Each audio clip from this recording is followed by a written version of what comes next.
I've had the latest generation of the 2025 Surface Pro 12-inch size for the past 6 months, and I'm going to take you through the top features, downsides I've encountered, and my overall recommendation on whether you should get a Surface Pro or you should just get a laptop or an iPad. Starting with the design, I love the grippy sides of the keyboard palm rest. It feels very comfortable. The keyboard feels overall nice with good key travel and a satisfying sound. The aluminum back feels premium and the kickstand feels absolutely solid. The trackpad is also very responsive.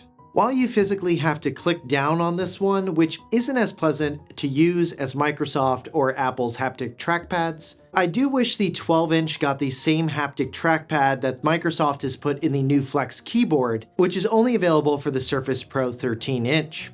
And the other thing I love about it is the Windows Hello integration, which uses a camera and sensors to create an infrared depth map of your face to verify your identity, similar to Apple's Face ID. Another thing I love about the Surface Pro is just this form factor in general. It's just pretty awesome. You have the versatility of a full professional operating system. You can download apps from the web. You can use it as a tablet. You can fold its keyboard back behind it, use the slim pen to mark up and sign documents.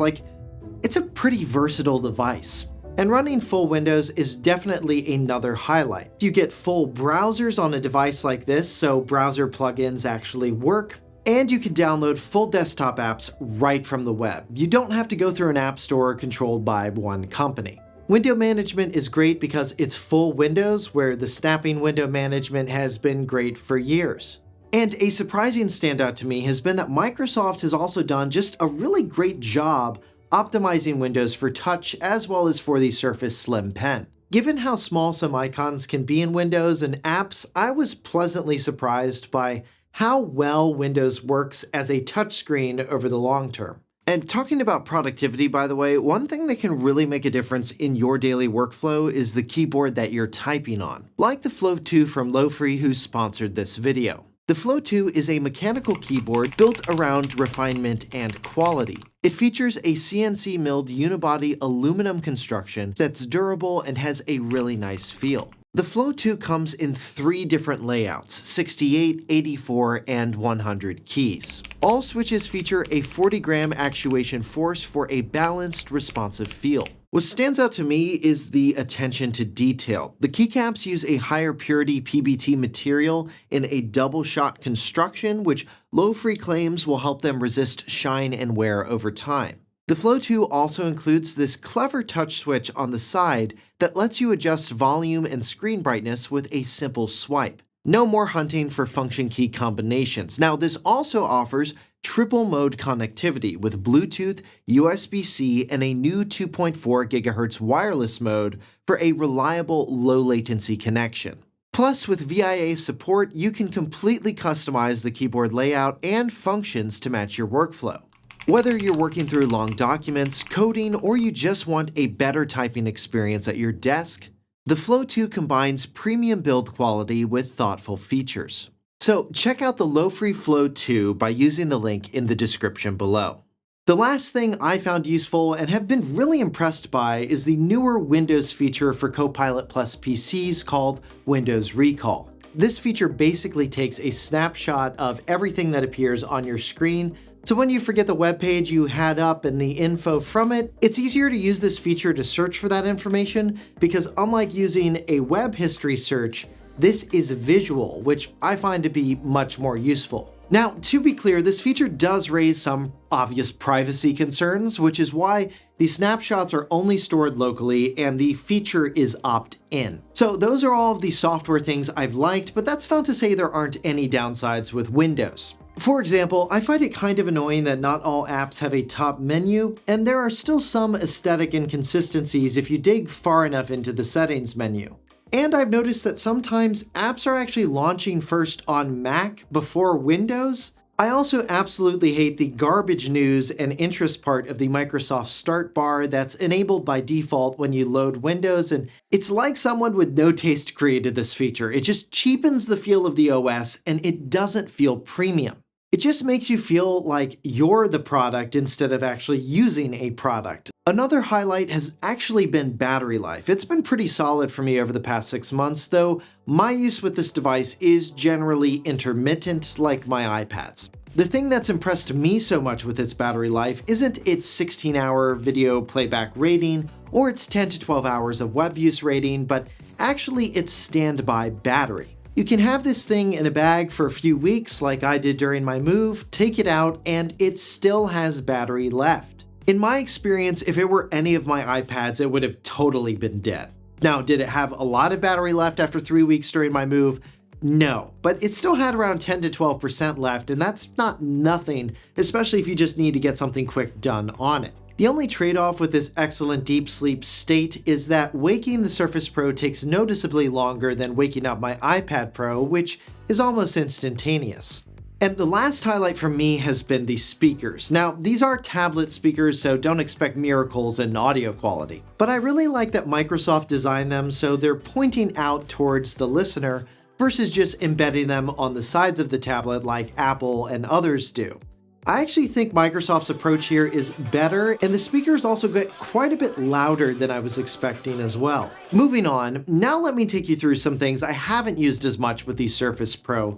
First up is the Slim Pen for note-taking. And this is because I don't find note-taking to be all that great of an experience on devices with glass screens like the Surface as well as iPads. And that's because I started using e-ink writing tablets like this Remarkable Paper Pro as well as the ones from Amazon, all of which I've reviewed. And in my experience, they are just so much more pleasant to write on. Though yes, if you want a single device for your mobile computing and note-taking needs, it will absolutely work for that use case. And I do like that the Slim Pen 2 has haptic feedback as you write, which kind of tricks your brain into thinking there's more resistance there than there actually is. Oh, and one other thing I really like about the Slim Pen 2 are the shortcuts that you can customize in settings when you press its button. A single click, a double click, and click and hold are all actions that you can do different things with. Another thing I haven't used on it is the camera. Though I still think it's good to have on a device like this for document scanning, I just haven't scanned many documents with it. Another thing I didn't use the Surface Pro for is gaming, and that's for a few reasons. One, performance. While some games and apps are okay on it, it definitely lags behind other devices like the iPad Pro, which I pointed out in my comparison between the Surface Pro and the iPad Pro, which I'll leave here. The games I typically play, like City Skylines and Manor Lords, are simulations that typically require a good amount of computing power. And a device like the Surface Pro isn't really designed for that, even if you can download those games onto it. But given that, if you get this device and it's not primarily for gaming, but you're traveling and you're in a bind and you want to game on it, can you? Well, depending on the game and how resource intensive it is, yes, it generally should be doable. There's just one other thing that you'll want to keep in mind though. This is a Windows on ARM machine. What does that mean? Well, that means that this is running an ARM chip, which is different from how Intel chips are designed, and the previous versions of the consumer Surface Pro used Intel chips. If an app was primarily designed for the x86 Intel chip architecture, it might still not run as well on this ARM-based Surface, and not all games work well on ARM. Some games, especially those with anti-cheat systems, or those that just were not optimized for ARM, may have compatibility issues or just crash. So I would definitely check compatibility before you buy this device and expect it to run a specific game smoothly. But overall, in the 6 months I've been using my Surface Pro for more casual computing tasks, writing on it, browsing the web, etc., it's totally been fine. And speaking of web browsing, be sure to follow the site I built 6monthlater.net. It's not built around all these crappy ads, and it's not just for displaying our latest content, but it also has a quick post feed where we post updates and stories from around the web for the products that we cover. Check it weekly, bookmark it, or follow the RSS feeds at 6monthlater.net. Now, let's talk about some issues that I ran into. Initially, I couldn't get Microsoft Power Toys to install correctly. For those unfamiliar, Power Toys is a Microsoft app that lets you tweak parts of Windows to work better.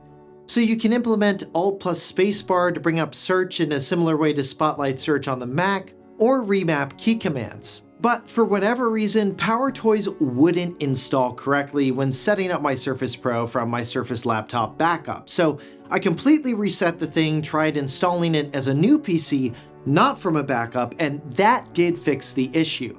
My guess is that because PowerToys integrates pretty deeply into the Windows operating system, it's likely that by restoring from a previous PC, I messed something up when I tried to download PowerToys and install it after setup. Now, outside of reviewing the Surface Pro, is this a device I'd actually find myself using day to day?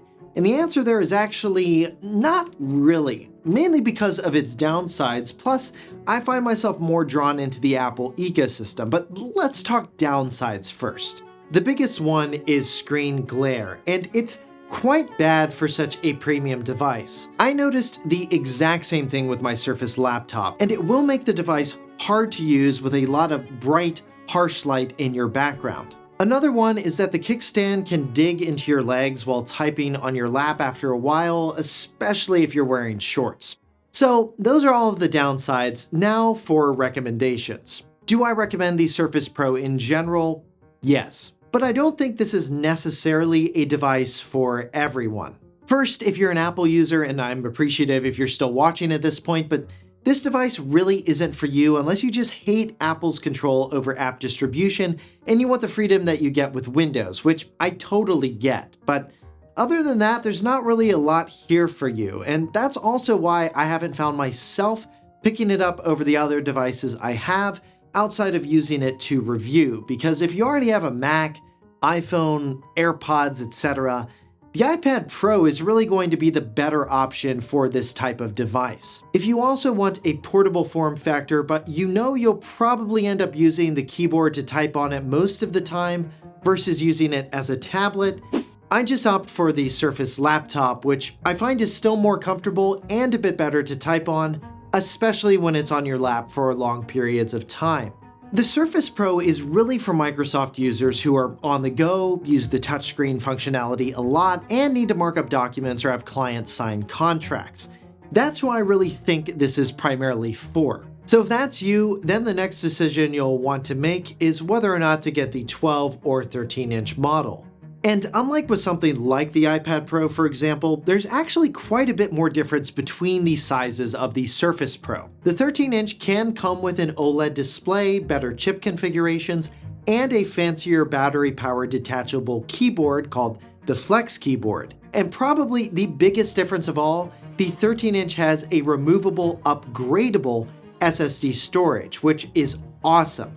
If it were me, I typically opt for the larger of the two displays unless you really need something ultra portable. Just because I find I always want that extra screen real estate when you're not plugging the device into a larger screen.